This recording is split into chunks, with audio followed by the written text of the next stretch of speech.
तमाम स्टूडेंट्स को अस्सलाम वालेकुम। आज के हम लेक्चर में लॉ ऑफ रेडिएटिव डीके जो हम लास्ट टाइम पढ़ रहे थे उस डेरिवेशन को आज हम कंप्लीट करेंगे। याद होगा कि हम लोगों ने लास्ट टाइम कहाँ तक पढ़ा था। उस फॉर्मूले को जल्दी से मैं आपको थोड़ा सा रिकॉल करा दूँ जो लास्ट टाइम हमने पढ़ लिया था। हम लोगों ने फॉर्मूला पढ़ा था delta N upon delta T is directly proportional to minus N. ये आप लोगों ने फॉर्मूला पढ़ा था लॉ ऑफ रेडिएटिव डीके का। फिर कुछ बातें मैं आपको बताता रहा हूँ बेटा। ये प्रोपोर्शन का साइन नजर आ रहा है, प्रोपोर्शन हटा के आप कांस्टेंट लगाते हैं। मैंने प्रोपोर्शन हटा के ये कांस्टेंट लगा। ये कांस्टेंट क्या है तो इस कांस्टेंट का नाम भी आपको याद होगा। ये कांस्टेंट कहलाता था डीके कांस्टेंट, मतलब लैम्डा के बारे में लिखा हुआ है। लैम्डा कहला रहा है मेरे पास कौन, टीके कांस्टेंट कहलाता है। आप बोलेंगे हाँ सर सही है, लैम्डा टीके कांस्टेंट कहलाता है। आगे बढ़ते हैं। मैंने काम क्या किया, मैंने ये काम किया था कि मैंने आपको बताया था सर जहाँ डेल्टा नजर आ रहा है डेल्टा की जगह पे आप क्या रख देंगे, डी रख देंगे। और डी यहाँ पे डेरिवेटिव को शो कर रहा है। इसका फर्क भी मैंने बताया था कि डेल्टा यहाँ पे शो करता है किसको, चेंज को, जबकि डेरिवेटिव ये जो डी है ये शो करता है किसको, स्मॉल चेंज को शो करता है। तो डेरिवेशन को अपनी आगे बढ़ाने के लिए मैंने डेल्टा को चेंज किया डेरिवेटिव से। नेक्स्ट स्टेप मैंने आपको बताया था कि बेटा ये डी एन नजर आ रहा है तो डी एन की तरह आपको एन दिख रहा है, एन को नीचे बुला लीजिए, डी टी को ऊपर फेंक दीजिए। तो मैंने एन को नीचे बुला लिया, डी टी को ऊपर फेंक दिया। तो लेफ्ट साइड पे हो गया मेरे पास डी एन अपॉन एन और राइट साइड पे हो गया मेरे पास लैम्डा डी टी। जिस तरीके से फिर मैंने आपको कहा था कि सर वायरस को खत्म करने के लिए एंटी वायरस चाहिए होता है, लॉक को खत्म करने के लिए एंटी लॉक चाहिए होता है, वैसे ही ये डी नजर आ रहा है, ये डी है डेरिवेटिव। तो डेरिवेटिव को खत्म करने के लिए चाहिए होता है एंटी डेरिवेटिव, और इस एंटी डेरिवेटिव को आप बोलते हैं इंटीग्रेशन, जिसको आप बोलते हैं इंटीग्रेट करना। यानी डेरिवेटिव को खत्म करने के लिए आपको एंटी डेरिवेटिव चाहिए, तो इसको आपने बोल लिया इंटीग्रेट करना। ये हो गया इंटीग्रल का सिंबल। इंटीग्रल का सिंबल देखने के बाद मैंने आपको बताया था कभी भी आपको कांस्टेंट नजर आए, कांस्टेंट को आप इंटीग्रल से बाहर निकाल के रखते हैं। कभी भी कांस्टेंट नजर आएगा, कांस्टेंट को हमेशा आप इंटीग्रल से बाहर रखेंगे। यानी टी के कांस्टेंट है तो कांस्टेंट को आपने बाहर निकाल लिया। कांस्टेंट को बाहर निकाला तो बन गया माइनस लैम्डा इंटीग्रल आइडेंटिटी, जब लेफ्ट साइड सेम रही। फिर बेटा आपको याद होगा मैंने आपको सिखाया था इंटीग्रल के कुछ फॉर्मूले बताए थे। मैंने आपको याद होगा बताया था, अगर आपके पास लिखा हुआ हो, ऊपर लिखा हो डी एक्स, नीचे लिखा हो एक्स और इसका इंटीग्रल करना हो, तो मैंने इसका फॉर्मूला बताया था। इसका आंसर होता है मेरे पास क्या, एल एन एक्स होता है। ऐसे ही मैंने आपको कहा था अगर ऊपर डी वाई है नीचे वाई है तो इसका आंसर हो जाएगा मेरे पास क्या, एल एन वाई हो जाएगा। अब आप देखो ऊपर डी एन है नीचे एन है तो इसका जवाब क्या होगा, तो आप बोलेंगे अरे सर इसका जवाब हो जाएगा मेरे पास क्या, एल एन एन हो जाएगा। बिल्कुल सही कहा बेटा, ये तो ऐसे ही रहेगा माइनस लैम्डा। फिर मैंने कहा था बेटा कभी भी डेरिवेटिव और इंटीग्रल एक साथ नजर आते हैं तो इन दोनों को आपस में कैंसिल कर देते हैं। ये दोनों आपस में कैंसिल हो जाएंगे तो फिर क्या बच जाएगा, टी बच जाएगा। और लास्ट में कहा था कि बेटा आप प्लस क्या कर देते हैं, प्लस सी कर देते हैं। ये सारी बातें मैं आपको बता चुका हूँ। अगर ये बातें आपको याद नहीं आ रही तो आप इसका लास्ट जो लेक्चर है जिसमें लॉ ऑफ रेडिएटिव डीके को मैंने स्टार्ट किया था, वो लेक्चर आप तमाम लोग लाजमी सुनिएगा ताकि बातें आपको अच्छे से समझ में आए। ये तो मैंने सिर्फ आपको ओवरव्यू किया है। अब इस इक्वेशन को इस्तेमाल करके मैं आगे बढ़ूंगा और इस इक्वेशन की मदद से मजीद फॉर्मूले को हम ड्राइव करेंगे।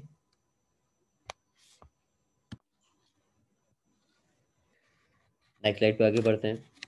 ये रही मेरे पास इक्वेशन नंबर 1। अब मैंने एक इनिशियल कंडीशन लगाई। ये सिर्फ थोड़ी सी लॉजिकल बात है, ये बात समझ में आ गई तो तकरीबन लॉ अब आपको समझ में आ जाएगा। मैंने अप्लाई करी अप्लाइंग इनिशियल कंडीशन। अब ये इनिशियल कंडीशन क्या है मेरे पास, मतलब क्या बोलना चाह रहा है आपसे, तो जरा पढ़िएगा। When time is equal to zero, time is equal to zero का मतलब है कि इनिशियल स्टेज पे जब स्टार्ट हुआ था, याद है उस वक्त जो मॉलिक्यूल्स की तादाद थी, वो मॉलिक्यूल्स की तादाद क्या थी, वो मॉलिक्यूल्स की तादाद मेरे पास आपको याद तो होगा नहीं, मैं आपको बताऊं बेटा पीछे जाके, ये रहा लिखा हुआ मेरे पास। पढ़िए जरा इसकी फर्स्ट लाइन पढ़िए। फर्स्ट लाइन में क्या लिखा हुआ है, ये फर्स्ट लाइन मैंने आपको पढ़ाई थी।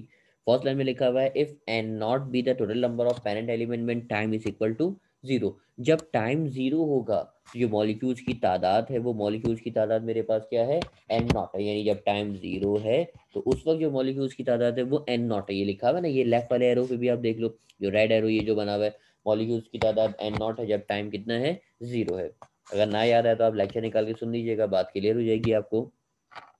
तो मैंने लिखा कि जब टाइम जीरो है तो मॉलिक्यूल्स की तादाद कितनी है, मॉलिक्यूल्स की तादाद है एन नॉट। ये मैंने इसका रिलेशन बनाया इनिशियल कंडीशन को अप्लाई किया, जब टाइम 0 है तो मॉलिक्यूल की तादाद है n नॉट। इसको उठा के ऊपर वाली इक्वेशन में रख दीजिए, यानी जहाँ टाइम नज़र आ रहा है वहाँ क्या रख दीजिए सर, जहाँ टाइम नज़र आ रहा है वहाँ पे आ जाएगा मेरे पास 0, t इज इक्वल टू 0, और जहाँ n नज़र आ रहा है इस n की जगह पे क्या आ जाएगा मेरे पास n नॉट आ जाएगा। आपने कंडीशन को अप्लाई किया, यानी अगर टाइम 0 है तो मॉलिक्यूल की तादाद n नॉट, तो मैंने इसी कंडीशन को यहाँ पे अप्लाई किया, तब आप लोग देखिएगा मैंने सही वैल्यू रखी, तो आप बोलेंगे हाँ सर सही है, n की जगह पे आ गया n नॉट, t की जगह पे आ गया कौन 0। अब इसको ज़रा सॉल्व करके देखते हैं आंसर क्या आएगा।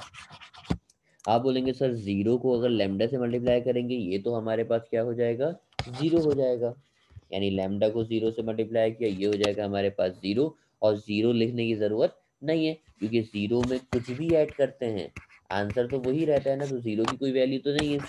तो इसका मतलब अब जो आपने आंसर निकाला, ये जो आंसर आपके पास आया, ये आंसर असल में आंसर है आपके पास सी का, यानी आपने वैल्यू किसकी निकाल ली, सी की वैल्यू निकाल ली।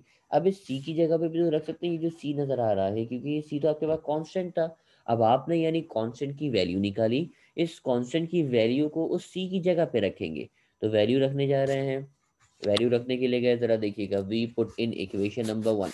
अब जहाँ सी नज़र आ रहा है वहाँ पे क्या आ जाएगा, अब ज़रा इक्वेशन बताइएगा ज़रा क्या बनेगी, ये तो रहेगा L N N, yes sir ये रहेगा, ये हो जाएगा लैम्डा टी, यस सर ये रहेगा, और जो सी नज़र आ रहा है सी की जगह पे कौन आ जाएगा, सी की जगह पे आ जाएगा एल एन एन नॉट। आप बोलेंगे हाँ सर बिल्कुल सही है, क्योंकि अब आपने उसकी वैल्यू रख दी तो वैल्यू की जगह पे आ जाएगा, सी की जगह पे आ गया मेरे पास कौन एल एन एन नॉट आ गया, ये रहा सी की जगह पे एल एन एन नॉट। जैसे ही मैंने ऐसे रखा, मैंने बोला यार एक बात नज़र आ रही है, ये एल एन एन नज़र आ रहा है, ये एल एन एन नॉट नज़र आ रहा है, एल एन वाले दो एक जैसे नज़र आ रहे हैं, तो लेफ्ट वाले एल एन ने आवाज़ लगाई कि यार तुम एल एन तुम मेरे पास आ जाओ, एल एन एन नॉट ने आवाज़ लगाई, एल एन एन ने आवाज़ लगाई एल एन एन नॉट को, हम दोनों एक जैसे हैं आप मेरे पास आ जाइए। जब ये राइट वाला L N N not left पे जाएगा तो लेफ्ट पे जाके क्या हो जाएगा माइनस हो जाएगा, तो बन जाएगा मेरे पास क्या L N N minus L N N not is equal to minus lambda T.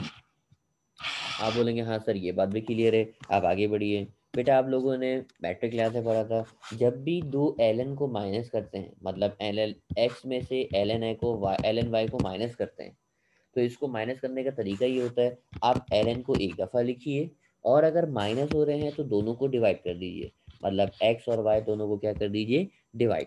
जैसे अगर मैं लिखूँ L N U minus L N V, तो आप बोलेंगे सर एल एन को एक दफ़ा लिखेंगे, क्योंकि दोनों माइनस हो रहे हैं तो दोनों को कैसे लिख देंगे डिवाइड में लिख देंगे। तो ये प्रॉपर्टी मैट्रिक क्लास में आपको पढ़ाई गई है, याद तो आप लोगों को होगा नहीं, मैट्रिक क्लास में आपने लोगैरिथम का चैप्टर पढ़ा है उसमें आपने पढ़ा ये।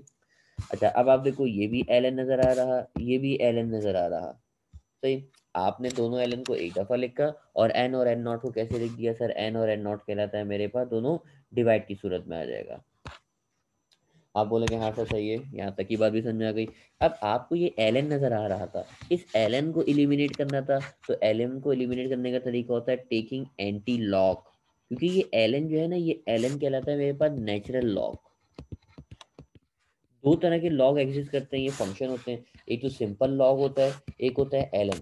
लॉग तो आपके पास लोगैरिथम है, जबकि एल एन कहलाता है नेचुरल लोगैरिथम, यानी एल एन नेचुरल है, एल लोगैरिथम है, ये नेचुरल लॉग कहलाता है। और इसको खत्म करने के लिए आपने लिखा क्या, taking anti log both the side, मतलब दोनों साइड्स पे आपको क्या लेना है एंटी लॉग लेना है। एंटी लॉग लेंगे दोनों साइड पे, जरा फर्क देखिएगा क्या हुआ, जब आपने इसको एंटी लॉग लिया, इस वाली इक्वेशन का अगर आपने एंटी लॉग लिया, तो एंटी लॉग लेने से क्या हुआ सर, एंटी लॉग लेने से ये हुआ कि इसका लॉग खत्म हो गया। अब आपने एंटी लॉग लिया ना, तो इसका लॉग खत्म हो गया, यानी ऊपर जो एल एन नजर आ रहा था नीचे एल एन नजर नहीं आ रहा, और जबकि ये माइनस लैम्डा टी था, ये बन जाता है एक्सपोनेंशियल की पावर।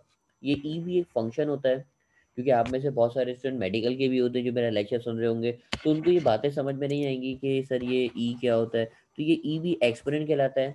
मैथ्स के अंदर ये भी एक फंक्शन है, जैसे लॉग होता है वैसे ही एक्सपोनेंशियल फंक्शन होता है, और ये एक्सपोनेंशियल फंक्शन आपको कैलकुलेटर में भी लिखा हुआ मिल जाएगा।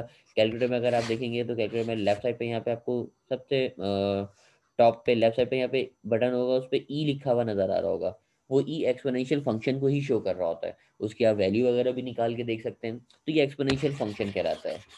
तो आपने दोनों तरफ एंटी लॉग लिया, एंटी लॉग लेने से क्या हुआ कि ln गायब हो गया और राइट पे बन गया वो e की पावर माइनस लैम्डा टी। ये मेरे पास फॉर्मूला है, और इस फॉर्मूले को जरा पढ़िएगा, क्या इस इक्वेशन को पढ़िएगा जो आपने फॉर्मूला ड्राइव किया। This is the equation of law of radioactive decay. ये जो इक्वेशन है वो लॉ ऑफ रेडियोएक्टिव डीके की इक्वेशन है, and this equation indicates that n upon n not is the exponential function of the time. यानी n upon n not जो है वो एक्सपोनेंशियल फंक्शन है किसका, टाइम का। अब आप देखो ना, लेफ्ट पे लिखा हुआ नजर आ रहा है n upon n not, left पे n अपॉन n नॉट लिखा हुआ है। अच्छा, ये जो है वो कौन सा फंक्शन हो गया, तो आप बोलेंगे सर ये e नजर आ रहा है ना, ये बेटा ये e नजर आ रहा है, e का मतलब हो गया एक्सपोनेंशियल फंक्शन। अच्छा, ऊपर कौन लिखा हुआ है सर, ऊपर लिखा हुआ है टाइम, इसका मतलब ये हो गया sir exponential function of time. यानी लॉ ऑफ रेडिएटिव डीके की इक्वेशन के मुताबिक n अपॉन n नॉट जो है वो एक्सपोनेंशियल फंक्शन है किसका, टाइम का फंक्शन है। यहाँ तक हमने डेरिवेशन कंप्लीट करी, ये डेरिवेशन यहाँ पहुँच के कंप्लीट हो गई, लेकिन इसका ग्राफ अभी बाकी है। इसके ग्राफ को देख लेते हैं, इसका ग्राफ किस तरीके से बनाया जाएगा, इसके ग्राफ की भी बात करते हैं हम। अगर आप इसका ग्राफ बनाते हैं, एक एक्सिस पे मैंने यहाँ पे कंसीडर किया है n अपॉन n नॉट, और एक एक्सिस पे आपने कंसीडर किया है टाइम कंसीडर किया है। बेटा जब भी आप एक्सपोनेंशियल कर्व बनाएंगे तो एक्सपोनेंशियल कर्व हमेशा एक ही तरह का बनता है, और वो तरीका मैं आपको दिखाऊं। बेटा आपने फर्स्ट पॉइंट मार्क किया, सेकेंड पॉइंट मार्क किया, थर्ड पॉइंट मार्क किया, और ये फोर्थ पॉइंट मार्क किया। अच्छा, ये मार्क पॉइंट करते कैसे हैं, बेटा फंक्शन है ना हमारे पास n upon n not is equal to e की पावर माइनस लैम्डा टी। आप क्या करते हैं, टाइम की जगह टाइम की वैल्यू रखते हैं। आपने टाइम की जगह टाइम की वैल्यू रखी, वैल्यू रखने के बाद इसको इससे मल्टीप्लाई किया, इसका एक्सपोनेंशियल लिया, तो पूरी वैल्यू जब सॉल्व करें ना तो एक आंसर आ जाता है। जैसे आपने यहाँ पे टाइम की वैल्यू अगर 1 ली हुई है, टाइम की वैल्यू अगर 1 है, तो आपके पास जो n अपॉन n नॉट की वैल्यू आ रही है वो कितनी आ रही है, वो वैल्यू 8 आ रही है। तो अब आपने ये इस तरह से वैल्यू लेके आप पॉइंट मार सकते हैं, और जब आप इसका ग्राफ बनाते हैं तो ग्राफ कुछ इस किस्म का बनता है। और ये जो कर्व है, यही कर्व आपके पास कहलाता है कौन, एक्सपोनेंशियल कर्व कहलाता है।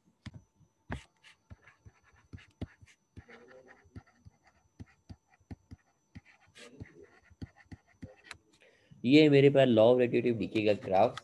यहाँ पहुँच के हमारा ये सवाल जो हम सवाल कर रहे थे, सवाल हमारा कंप्लीट हुआ। आज के लेक्चर को बजे थोड़ा सा यहीं तक रखेंगे, मतलब लॉ ऑफ रेडिएटिव डीके के फॉर्मूले तक।